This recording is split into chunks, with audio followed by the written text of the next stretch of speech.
Ei pessoal, a gente está aqui para mais um Canguru Entrevista, hoje para falar de um assunto que deixa os pais de cabelo em pé, tecnologia. A gente está recebendo aqui a doutora Liubiana Arantes, que é neuropediatra, é presidente do Departamento Científico de Pediatria do Desenvolvimento e Comportamento da Sociedade Brasileira de Pediatria e professora da Faculdade de Medicina da UFMG. Obrigada, doutora Liubiana, por aceitar nosso convite e vir falar desse tema que deixa os pais tão assustados, né? No fim do ano passado, a Academia Americana de Pediatria, ela mesma reviu alguns dos critérios ali que eram preconizados para o mundo inteiro sobre essa relação das crianças com a tecnologia, flexibilizando muitas coisas num reflexo aí do mundo atual. Isso. Como é que a senhora está vendo isso? Dá para a gente limitar a tecnologia dos filhos nesse cenário que a gente vive hoje? Como é que a senhora está vendo essa infância e tecnologia? Nós estamos vivenciando a transição da era industrial para a era tecnológica, a era do conhecimento. E o que acontece? Nós não nascemos no mundo tecnológico igual o atual.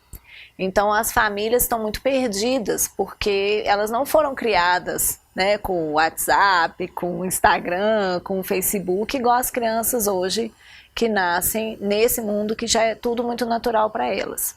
Então o que está acontecendo é um aprendizado.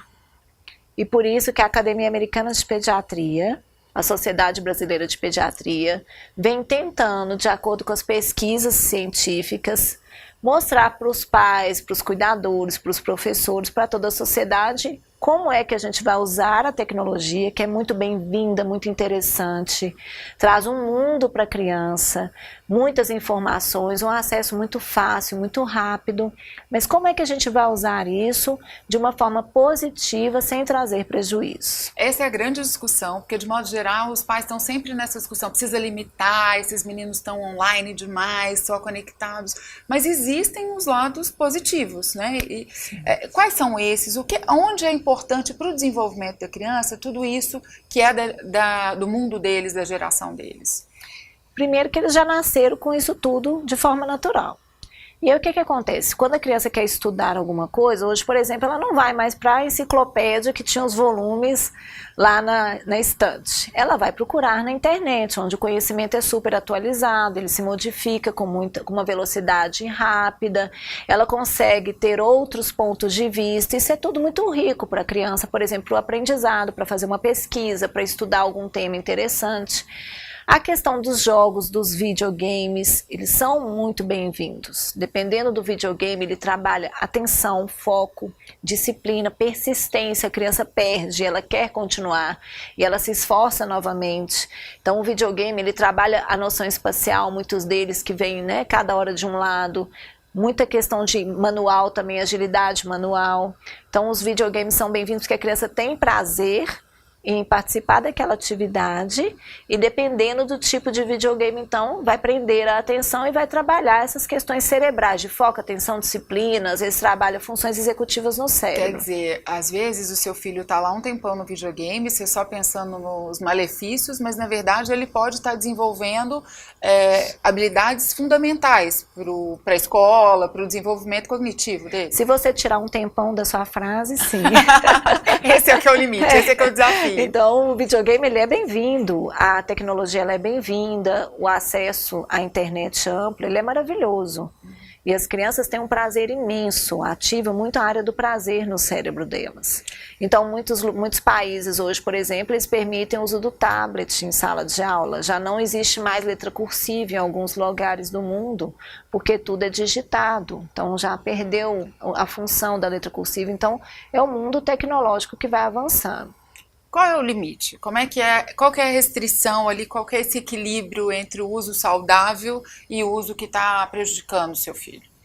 O limite, primeiro a gente tem que levar em consideração a idade da criança, depois o conteúdo que é utilizado e terceiro a questão da família e do exemplo dos pais e das pessoas ao redor. Então, em termos de idade, até 2 anos é zero de contato de tela. Zero. Zero, nem os videozinhos que os pais colocam para os filhos assistirem. Até 2 anos, a recomendação da Academia Americana de Pediatria e da Sociedade Brasileira é que a criança não tenha contato de tela. Exceto, ela vai ver o pai que está viajando via Skype, aí sim, ela vai acessar a tela para conversar com o pai ou com a mãe que está viajando, alguma situação que ela vai estar com o adulto ao lado, em alguns momentos de exceção.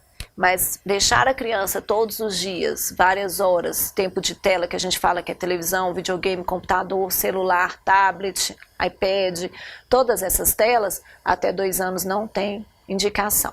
A partir de 2 anos, dos 2 aos 5 anos, a criança ela pode ter acesso, deve ter acesso, mas o tempo total durante o dia é de 1 hora. E 1 hora, assim, se ela ficou 30 minutos de manhã, ela tem mais 30 minutos no resto do dia.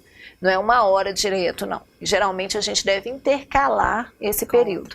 A não ser que seja um filme que a criança esteja muito interessada, assistindo, tudo bem. Mas, no geral, a gente recomenda intercalar. E também evitar os horários de almoço, o horário 2 horas antes de dormir, o horário das refeições, porque tira a atenção da criança, daquela refeição, do hábito de alimentar saudável, tira o ambiente da refeição em família, de conversar, do diálogo. E antes de dormir, a agitação interfere na melatonina, na secreção basal de melatonina, então interfere na qualidade do sono. E, claro, a criança precisa de uma qualidade boa de sono para ter um desenvolvimento saudável.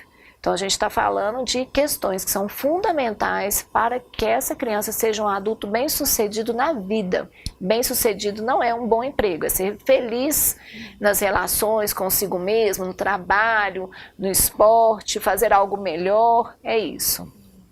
Hoje, assim, o celular é uma das preocupações maiores, assim, né? Porque as crianças estão tendo o próprio celular cada vez mais cedo e elas querem entrar nas redes sociais. Tem um monte de criança que o desejo é ser blogueiro, é ser youtuber. Como é que a senhora tem visto isso? Assim, como é que os pais lidam com esses desejos que as crianças estão tendo cada vez mais cedo? As crianças vivem num mundo meio mágico, então sempre foi assim, sempre tinham desejos de coisas muitas vezes impossíveis ou outras coisas, né? A criança tem sonho o quê? Eu quero ser cantor, eu quero ser bailarina, quer várias coisas, eu quero ser jogador de futebol, Neymar, né? Assim, então as crianças têm esse pensamento mágico, que é muito bacana, mas a gente tem que tentar limitar e colocar a criança dentro da realidade. Então, o que acontece? Se você dá um celular para a criança numa idade inadequada, você está abrindo ali para ela um mundo que ela muitas vezes não tem um preparo psicológico, emocional, cognitivo para poder lidar. Então, dar o celular com a internet, uma coisa é o celular que fala, outra coisa é um celular com a internet aberta. Então, você vai estar trazendo para dentro da sua casa, às vezes, comportamentos, exemplos que você não gostaria que seu filho aprendesse. E, dependendo da idade da criança, por exemplo, eu falei que dos 2 aos 5 anos é 1 hora por dia, e até os 6 anos, a criança ela tem mais dificuldade ainda de discernir o que é virtual do que é real. Então, todas as imagens que ela vai assistindo, tudo que ela vai captando, ela vai compreendendo, o cérebro compreende como se fosse realidade.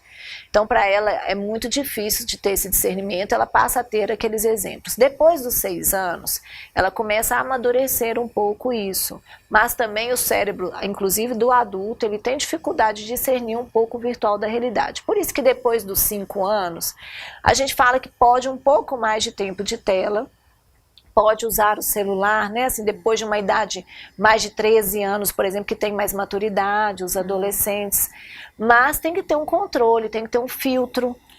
Isso que a senhora está dizendo passa um pouco por qualidade do conteúdo, porque a gente discute muito a quantidade que as crianças e os adolescentes estão tendo de tela, mas tem uma preocupação também que é com a qualidade dos conteúdos que eles estão consumindo. Eu sei que a senhora faz parte aí de grupos que têm discutido isso, que têm procurado uma proposta pedagogicamente responsável. Qual que é o grande risco, assim, essa questão da qualidade do conteúdo, como afeta o desenvolvimento das crianças? Como eu disse que eles não diferem muito, o que é virtual do que é real, ele assistindo uma cena onde a violência é banalizada, o bullying é banalizado, onde você ridiculariza os colegas, onde tem um conteúdo sexual, o cérebro dele funciona igual uma esponja. Ele vai absorvendo e vai gravando tudo aquilo como um comportamento normal. E isso vai formando a personalidade dele, que ele vai levar então ao longo da vida. É muito sério isso. A gente deve oferecer para a criança sempre um conteúdo que ela consiga entender, que seja um conteúdo pedagogicamente responsável, que vai ensinar bons conceitos, bons princípios, que vai fazer com que ela tente realmente ser uma pessoa melhor, que vai trazer benefícios cognitivos de aprendizado. Então você vai colocar um jogo, um mestre da lógica, um jogo de cálculo matemático, ou um jogo mesmo de uma corrida de carros, mas algo bacana que vai acrescentar agora não é colocar a criança de 5 anos, pode ficar uma hora, então vou colocar um videogame de atirar nas pessoas. Você está banalizando aquela questão do sofrimento, aquilo no cérebro vai criar como sendo normal, ela passa, e a longo prazo ela vai realmente diminuir essa questão que a gente precisa da personalidade, entender o que é certo e o que é errado. E essa preocupação é sobretudo nessa faixa até os 6 anos, quando tem essa dificuldade para discernir o que é ficção e real ou não? Até os 20 anos, o cérebro ele está mielinizando de posterior para anterior. A última parte que vai amadurecer, tanto da mielinização quanto das conexões, é a parte frontal, a parte da frente. Essa parte aqui que está relacionada com essa questão do comportamento, de ter um discernimento do que é certo, do que é errado, real. Então, a criança, claro, quanto mais nova, mais difícil, mas até a adolescência, eles realmente têm dificuldade de ter esse discernimento, de compreender o que é certo e o que é errado. Inclusive, a gente se preocupa tanto em ter bons exemplos dentro de casa, como que a gente vai deixar, então, a nossa casa ser invadida por conteúdos que você não aprova, que você não concorda e que você trabalha tanto na educação dos seus filhos. Nesse sentido, esses jogos que tem muita violência, que tem, né, que é tiro basicamente, que são os que mais fazem sucesso com os pré-adolescentes e os adolescentes, eles podem sim estar causando um dano para o desenvolvimento da personalidade ali, como... Toda vez que o adolescente ou a criança está jogando um jogo com muita violência, o organismo dele, então, entende que ele está num momento de fuga. E ele desencadeia no organismo a liberação de cortisol, de adrenalina, de noradrenalina. E esses hormônios que são secretados, quando em excesso, eles fazem mal para o organismo. Então, em primeiro lugar, a questão da saúde. Então, ele vai ter um efeito no coração, ele vai ter um efeito na respiração, ele vai ter um efeito no estômago. A criança ela vai estar como se ela estivesse diante de uma situação de alto estresse. Uma reação que ela tem que fugir imediatamente. Então, isso é deletério para a saúde global. Em segundo lugar, a questão do próprio cérebro. Que quando o cérebro sofre estresse contínuo ou estresse repetitivo acima do que ele é capaz de elaborar, a secreção desses hormônios aumenta e leva inclusive a perda de estruturas cerebrais, perdas de sinapses. A sinapse é a conexão de um neurônio com o outro que faz a gente ter inteligência, ter capacidades. Então você perde essas conexões e, claro, para o desenvolvimento a criança então não vai ter o seu potencial trabalhado. A gente não vai conseguir atingir o potencial do cérebro dela, da criança e do adolescente. Então, realmente, além dos prejuízos, por exemplo, posturais, de ler, de ficar, né? A questão da postura, do movimento repetitivo da mão, o prejuízo na visão, prejuízo auditivo muitas vezes com fone de ouvido, não é? Obesidade, criança ficar horas na frente da tela. A adicção, a gente está vivenciando muita adicção, as pessoas ficam viciadas na internet, porque ativa a área do vício do cérebro, então fica muito difícil você tirar o menino da tela. A questão dos comportamentos, agressividade, transtorno do sono, transtorno opositor desafiador, vários transtornos comportamentais. Então, quando é em excesso ou inadequado, está relacionado com vários prejuízos na saúde e no desenvolvimento a curto, médio e longo prazo. Tá? Então a gente precisa de olhar para isso com muita cautela, não é proibir, mas é ter equilíbrio e sabedoria. Para dosar essa coisa aí desses cuidados com os positivos. Isso. A gente falou muito essa preocupação dos pais com a quantidade e tal, tá todo mundo discutindo. Mas muitas vezes os pais estão reclamando do tanto que os filhos estão conectados e eles mesmos estão conectados o tempo todo. Então você fica lá brigando com seu filho que está numa tela, mas você está lá no celular, no WhatsApp. Como é que funciona isso? Como é que a senhora tem visto no consultório essas relações dos pais super conectados querendo desconectar os filhos? Eu ensino todos os dias que o pai e a mãe, eles realmente têm que ter uma postura condizente com o que eles estão querendo que o filho tenha. Por quê? Porque o cérebro tem uma área que chama neurônios espelho. Essa área vai copiar o comportamento do outro. Então, o pai vai falar uma coisa, mas o filho está copiando, como se fizesse um check-up, o comportamento do pai. A forma que ele olha, a forma que ele fala, a forma que ele reage a situações de estresse, a forma que ele lida também com a tecnologia. Então, se os pais estão o tempo todo conectados, não adianta eles falarem para os filhos saírem da internet, saírem da tela, porque eles vão seguir o exemplo que eles estão vendo. Em primeiro lugar, então, o pai e a mãe têm que mostrar ao professor, a sociedade tem que mostrar, olha, tem horário para eu responder o WhatsApp. Meu WhatsApp não vai ficar pitando o dia inteiro, porque a gente não é WhatsAppista, né? Uma nova profissão, né? Que você fica o tempo inteiro respondendo mensagem de WhatsApp. Não, eu tenho WhatsApp, eu vou usar, mas eu vou usar com inteligência, sem me prejudicar, sem causar em mim uma ansiedade. E aí vai mostrando pro filho que aquilo é possível. Eu não vou deixar de responder a pessoa, eu não vou ser sem educação com a pessoa, mas vai ter o horário, o tempo. E tem hora que eu não vou poder responder também, a pessoa vai ter que entender isso, é igual uma ligação, que às vezes a pessoa liga na sua casa e você não está em casa, não é? Em segundo lugar, ensinar, ter um diálogo aberto, explicar para o filho. Não é? Então, explicar, olha, como que você vai usar, que horas que você vai usar, vamos fazer os combinados. As crianças são muito inteligentes, elas são muito capazes. Elas têm condição de compreender, se você explicar quais são os malefícios, por que você está colocando limites. Eu atendo crianças e adolescentes o dia inteiro. Quando eu converso com eles, eles entendem, é só você saber conversar, explicar sem minimizar a inteligência deles, e trazendo eles para junto da gente, mostrando que eles são responsáveis também pelo futuro deles e que isso é para o bem deles. Então, e ter horário. Se o pai e a mãe acham que depois de tal hora não pode telefone, guarda o telefone. Qual o problema? As crianças e adolescentes têm que saber lidar com a frustração, saber lidar com a regra, porque a sociedade funciona com regras. Então, cabe aos pais também colocar o filtro, colocar o limite, colocar o horário, guardar quando for preciso, não é? Respeitar, claro, também a hora que às vezes o adolescente fala, olha, esse horário eu preciso, então tem que respeitar, mas sempre com um diálogo, uma forma saudável, que muitas vezes é difícil. Porque quando o menino já está mais viciado, na hora que você pede para desligar, muitas vezes se transtorna. Tocou no ponto aí que é a história do vício.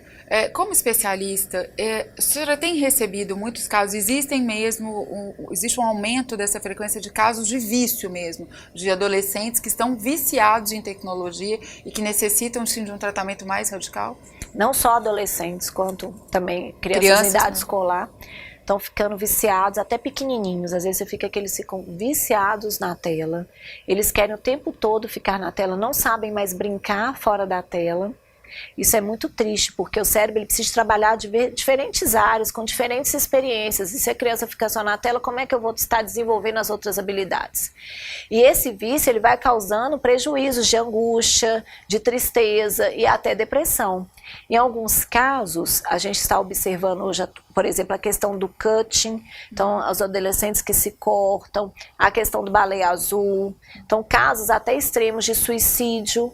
Por quê? Por conta de tanta Qual tela. É o sinal de alerta para o pai de que o seu filho já ultrapassou a barreira ali do que ainda pode ser considerado normal? De que ele realmente está precisando de uma intervenção de um especialista, de uma coisa mais séria, porque ele já está viciado? Ótima pergunta. Primeira coisa é isso. Você combina com seu filho e na hora que você vai cumprir o combinado, você não vai chegar lá e desligar, lógico. Você vai falar, olha, já acabou o tempo, então vamos desligar. Se seu filho falar, falta 5 minutos para acabar, então tá, vou esperar os 5 minutos, lógico, né? Vai respeitar.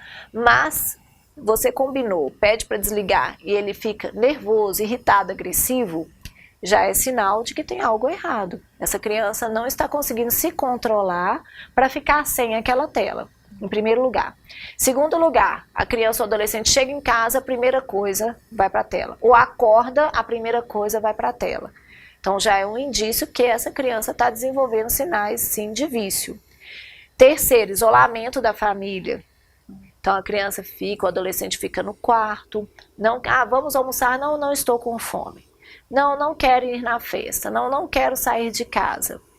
Ou quando sai, fica o tempo todo, quantas vezes sai, vai para a festa e fica só na tela. Não interage com as pessoas. É um sinal, sim, de que o adolescente, a criança já está ficando viciado, inclusive pode levar à depressão, aumenta o risco de suicídio. E a gente tem que estar atento também às mensagens que são colocadas. Mensagens, às vezes, no Facebook, mensagens no Instagram, às vezes de algum conteúdo já mostrando um sofrimento psíquico, uma necessidade muito grande de aparecer, de colocar fotos que está bem o tempo todo, que está feliz, sendo que às vezes ele está aqui num momento triste, aí tira uma foto falando que está super feliz. Então você vai vendo uma dissociação da realidade com o que ele está tentando postar, que ele está tentando mostrar para a sociedade. Os pais devem estar atentos, como amigos e não criticando, porque quanto mais você critica e briga, mais você afasta, então você tem que tentar aproximar. É um grande desafio para os pais, né, doutora Libiana? Mas essa história da tecnologia faz parte da geração atual, dos nossos filhos, a gente tem que aprender a lidar com isso. Só quero agradecer muito as dicas, os alertas que a senhora deixou aí para os pais, que eles são muito importantes para a gente se conduzir nesse novo mundo que é essa geração tão tecnológica. Obrigada. Eu que agradeço e parabenizo muito a Canguru por estar envolvida com um tema tão atual, tão importante, que a gente realmente precisa de divulgar. É uma responsabilidade social, vocês estão de parabéns. Muito obrigada. É isso aí, gente. Até o próximo Canguru Entrevista.